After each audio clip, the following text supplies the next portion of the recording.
Hey there, everybody. Cindy Daychuk with Queen Bee Creations. And I'm kind of coming at you this morning with just a quick little craft. I was going to be working on this at my desk rather than my dining room. And then I thought that why not just come on and show you if you're looking for something to be able to do with the kids, something to be able to do on your own and keep yourself occupied in these times. Then this could be a fun little one that you possibly have everything that you need at home, depending upon your craft room. And I'll try and give you some quick alternatives. So what I have here is just a simple little terracotta pot. This one happens to be square, and quite honestly, it had, some fake little flowers sitting in it, which I have cleaned off and I am going to put back in, but I end up with sometimes, like from auctions, getting lots that, of boxes and things that contain little odds and ends of decor items, and I usually clean them up and I paint them up and I use them for staging, I resell them, whatever it happens to be. So for this particular one, the terracotta looked kind of old, it looked kind of tired, it looked kind of dated. So what I'm looking at doing is just simply starting out by painting the pot. And this can be a great craft in and of itself. I'm just using some Annie Sloan white paint because I happen to have it open. No other reason. You could do this quite easily with some inexpensive craft paints if that's what you have on hand with the kids. You could use acrylic paints. It really isn't going to matter. Okay, so generally this is going to take a couple of coats. I already painted the bottom just because I need that to dry separately. And depending upon your paint, you're going to need 1 or 2 coats as you go with this. I did a couple ahead so that I could show you kind of the next step. Now, you could, if you're doing this with your kids perhaps, you could just get them to paint the pot. And they could use multiple colors, they could do whatever they want, and then be done. You could take maybe a kitchen sponge, just cut it up into shapes and kind of stamp that on, if that's what you'd like to do. Or I'm going to show you how I would typically decorate these up and make them a little bit more fun, a little bit more interesting, especially for some pictures or for resale. So for this, I would let this dry and I would do a second coat of the paint. And I happen to just coincidentally done a couple already. So these are exactly the same little squares. I had 3 of them, and these have been painted twice. So 2 coats. Get a nicer, better, more even coverage. And I lightly sanded them just so that I would get a smoother surface, because what I am looking at doing is stamping a design onto them. Now, I happen to have big art stamps. These are much smaller, which these are knob toppers, so they're designed to stamp over top of the knobs on furniture. Furniture painter makes sense. Most of my stuff revolves around that. This is for much bigger designs. When you get stamps, rubber stamps of any kind, if you're looking at using them, you want to actually take a fine, I use a sandpaper block, but a little bit of fine sandpaper, and just kind of lightly scuff them up a little bit. It allows your paint or your ink to adhere a little bit better. Gives it what's called tooth, which I have no explanation as to why. It's just that's what it's called. And it makes it a little bit easier really, just for the paint to be able to stick on. So what I was looking at using are 3 stamps. One is sort of almost like this little shell that I'm looking at going on opposite sides. And the other are a little bit of these leaves. But what I wanted to do was to lay them out so they just kind of fit on here. Now, one of the things you can do is you could just stamp each side on its own. You can take a clear piece of plastic or acetate and stick it over top so that this becomes your own little stamp pad. Or I have some little blocks that I made. I got 1 sheet of kind of a plastic acrylic at Home Depot, and I cut it up. All right, I didn't do it. I got my husband to do it, but I had it cut up into blocks of all kinds of different sizes, and I just glued extra cheapo wooden knobs that I happened to have on so that I had kind of a stamping template.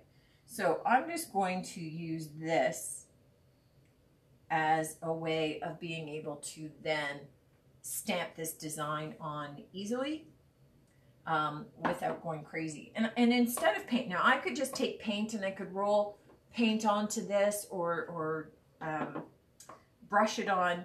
I'm going to use some stamping ink instead. And this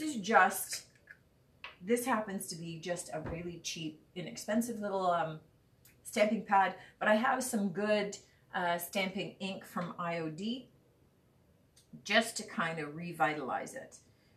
You probably, if you've used these stamping pads, you know that they kind of dry up and you don't really end up with any ink left. So you can just buy bottles of ink. This is at, you can get probably ink at Michael's or any of the paint supply stores, whatever works for you. And we're just going to be dabbing this ink on, get it on my design, line it up,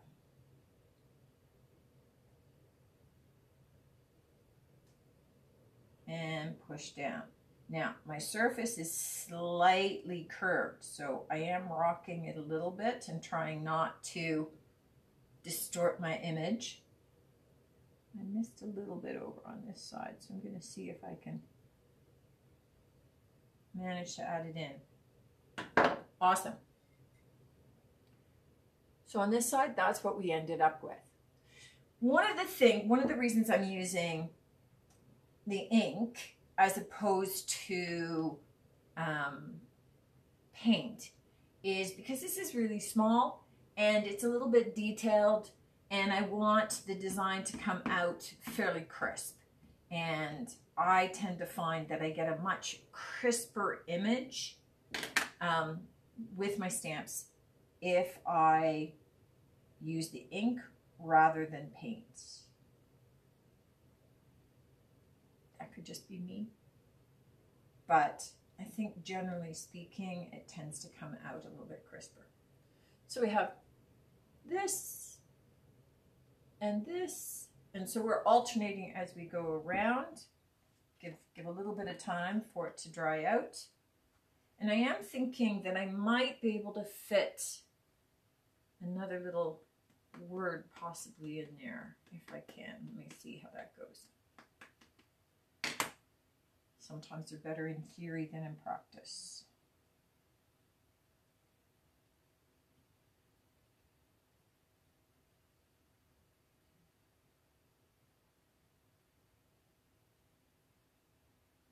Missing my bottom a little bit. And this time, missing that side. There we go. All right, one more side. So you can see this could be a lot of fun. And here's the thing. I get that a lot of you watching are probably not sitting with these great big massive sheets of stamps. But if you've got kids, they probably have small little rubber stamps of different animals or letters. Any of those would work great on this, right? So you can have the kids using any of those old rubber stamps that they may have on hand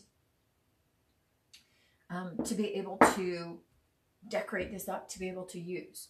You could use virtually anything that's in the house. I mean, you could use the outline of cookie cutters so that it just gets the edging of different shapes, dip it into the paint, then press it on. You could make your stamps from, when we were kids, you could take a sponge and cut the sponge into different shapes and be able to use that as a stamp. You could take a potato and cut the potato in half, and then you could kind of use some tools to be able to put different shapes and different designs into that, and that becomes your stamp. So there's a lot of different things that you could do to be able to get that. Now, one of the things that I thought was on these knob toppers, and I've already scuffed all these up before. There is one that says Paris. And I was just wondering if I could manage to squeeze that into the middle. And this falls into the I think I can category, just to make it a little bit more interesting, right? And I've got some ink on the edges, so let me just take some of that out.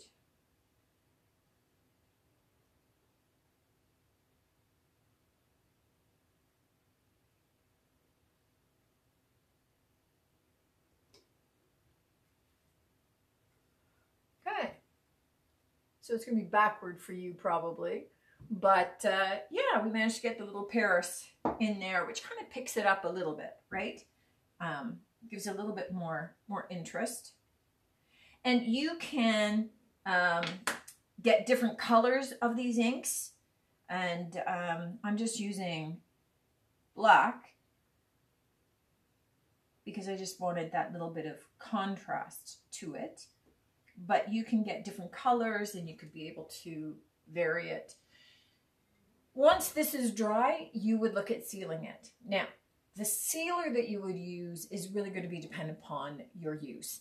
Maybe you've done a couple of big pots and you want to use them outdoors, then you would go and get an outdoor polyacrylic to be able to seal just the outside. Leave the inside still, the terracotta allows it to be able to breathe. You can, if you're truly using these, I would probably also leave the bottom unpainted so that you can have some of the moisture going through, letting it breathe, because these are fake flowers going in here. They don't need water. I didn't have to worry about that. I will be sealing these. I will probably just use a wax because they're just going to be decorative. They're going to be inside. And I am going to just lightly distress some of the edges a little bit with some sandpaper, a little bit of the sanding block, show a little bit of that terracotta through some of the edges. Okay, nothing major, just a little bit of distressing here and there. I'm trying not to get the ink yet because it's not fully dry and I don't want to smear it.